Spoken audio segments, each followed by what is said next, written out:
When I lived in Knoxville, Tennessee, I served as a work share at Abbey Fields, the largest urban farm in the city. It was run by the wife of an Anglican priest whom I met at a local coffee shop. The priest had noticed my copy of Henry Nouwen's Life of the Beloved, and we sparked a long conversation about our shared interest in faith and farming. For those 3 years I volunteered at this farm, I was also working at a church and attending seminary.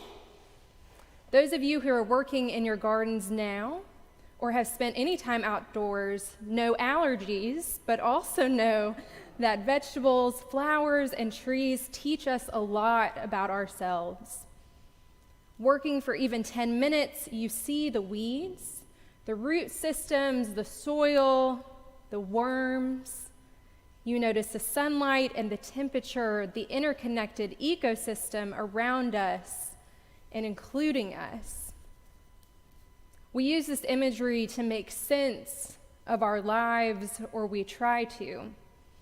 Setting roots down somewhere, creating family trees, blossoming, withering, vines and branches. Today's gospel reading continues our journey through the Gospel of John. This is the beginning of chapter 15, which continues Jesus' farewell discourse at the Last Supper. With 11 disciples remaining after Judas's departure, the fearful few listen to Jesus share final words of wisdom as they prepare for his death. The Gospel of John is the final gospel written, and these examples were likely added later on to help connect us to the people and to God. There are 7 I am statements in this gospel.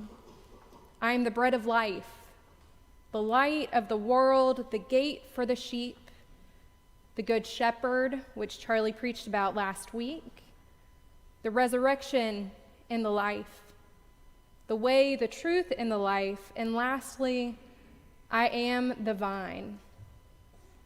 I am the true vine, and my Father is the vine grower. The I am language connects us to the Old Testament, the burning bush, the great I am. And this story, the story of the vine grower and the vine, is often used to explain how or fear why we should never separate from God. Quote, whoever does not abide in me is thrown away like a branch and withers. Such branches are gathered, thrown into the fire, and burned. That's hellfire and brimstone language, if I've heard it anywhere. However, it's in our nature to question and to doubt. We make big changes, we uproot our lives, we prune away pieces of our own identity in search of our true selves. We make mistakes. The truth is that we're going to stray from God, for we are human, after all. But I don't think that means we will wither away. Jesus says, abide in me as I abide in you. Or as the Message translation reads, make your home in me just as I do in you. Jesus tells the disciples this so that God is still with us even after Jesus dies. A child needs to know that their grown-up will come back. A dog needs to know they'll have a long walk and snuggles at the end of the day. But when someone is dying, there is a greater fear. While we know that Jesus died and rose again, the disciples were still skeptical. They worried what they would do without him. In nature, we see living creatures all around us. From the plants to the bugs and the dirt, we learn that the largest of trees have root systems that connect to one another. They share nutrients with one another. They are its life force. In today's Faith in Action Forum, after the service, we'll learn even more about the power of trees. But for humans, that life force is our heart. Each beat reminds us that God has given us life and life abundantly. God abides in us as we abide in God. Our heart has a way of telling us how we're feeling. That panicked pressure that you get when you're scared or nervous, you can even maybe feel it now thinking about it, can make your heart race.